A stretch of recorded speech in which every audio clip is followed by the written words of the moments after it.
Thank you very much, ladies and gentlemen, members of the Fourth Estate. My name is James Ongwae. I'm the Vice Chair of the Council of Governors. I'm here with the Chief Whip of the Council of Governors. Alex Tolgos is here on my right, the Governor for Elgeyo Marakwet. I'm here with the Governor of Busia, Sospita Ojamong. I'm also here with the Governor of Trans Nzoia, Patrick Aemba. My chair of the Council of Governors has had to rush. We were with him in the meeting. We had a virtual meeting. That's why you do not see the other governors here. We had a virtual extraordinary meeting of the Council of Governors, and we have had fairly extensive discussions on a number of issues, some which are internal. I would want to talk to you on those matters that are external to the Council of Governors. And if you allow me, I'll read the speech that of the resolutions that we agreed today. Today, the Council of Governors held an extraordinary meeting to discuss issues affecting county governments, and we would like to address you on the resolutions from the meeting. The first issue, ladies and gentlemen, is on the impeachment of governors. The Council has taken note of the trend of impeachment of governors over the last 1 year, specifically in Kiambu, Nairobi, and now Wajir County. While we appreciate the fact that impeachment is both a legal and a political process, the rule of law should prevail while undertaking the same. All the bodies involved should ensure that they are guided by the Constitution and the principles laid down by the courts on the threshold of impeachment. The Council assures the public that it values integrity and accountability in the running of public affairs in the counties. Nevertheless, oversight bodies must remain cognizant of the legal principles surrounding impeachment so that the exercise is not abused.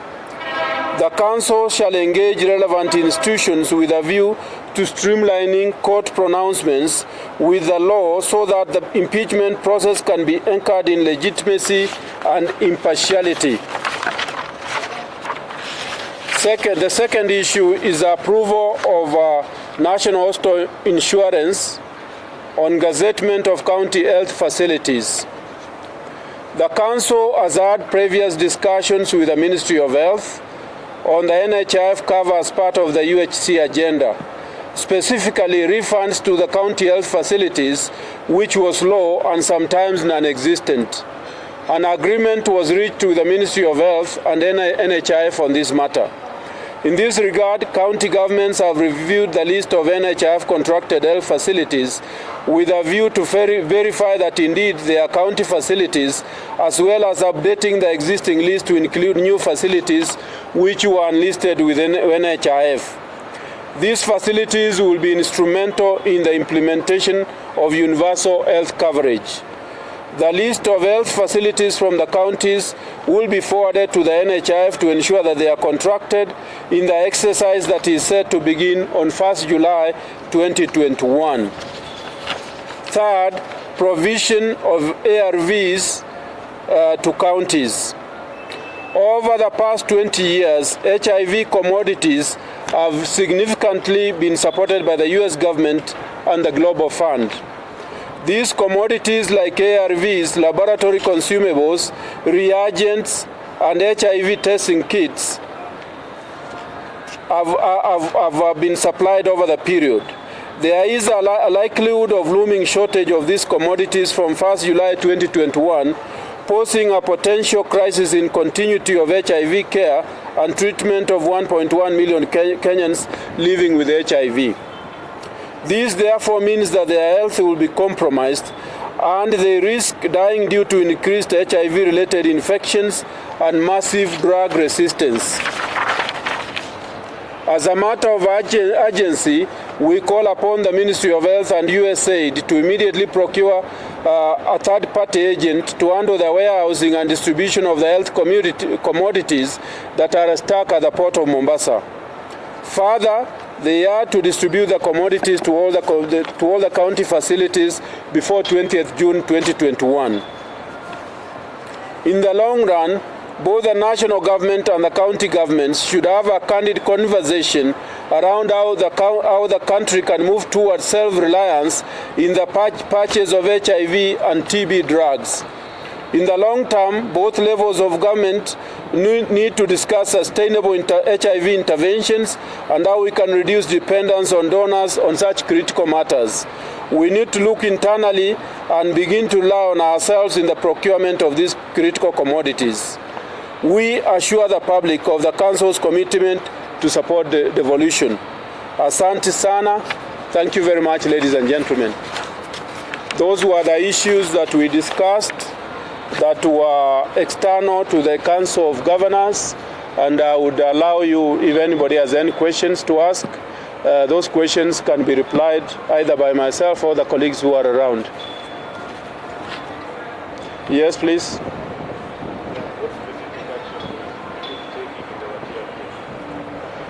In the Wajir case, the Council is resolving, not necessarily in the Wajir case, but the Council is resolving to follow the Wajir case so that the issue of the threshold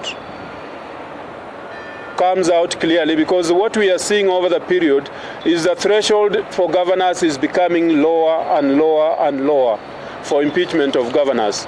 Now, I would want to ask the Fourth Estate to look at the impeachment of senators, look at the impeachment of members of parliament, and also look at the impeachment of members of the county assemblies. As you write on that, then also be more objective and look at the impeachment provisions for those other elected officers, so that then we will be able to understand this problem, because the impeachment threshold for governors is becoming lower and lower. Indeed, we are getting to situations where procedural and administrative matters that don't fall under the governor are actually impeachable.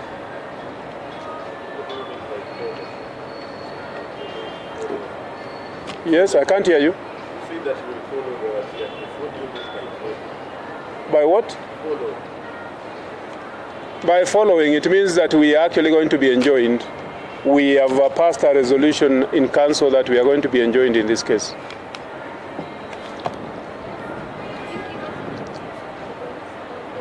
I can't hear you, ma'am.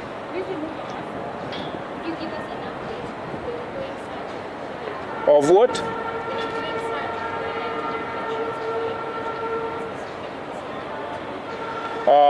This particular matter was not discussed by us.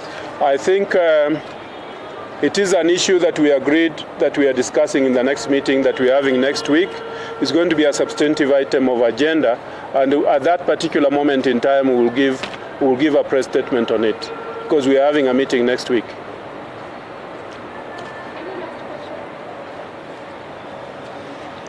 Thank you very much, ladies and gentlemen, and may you be blessed.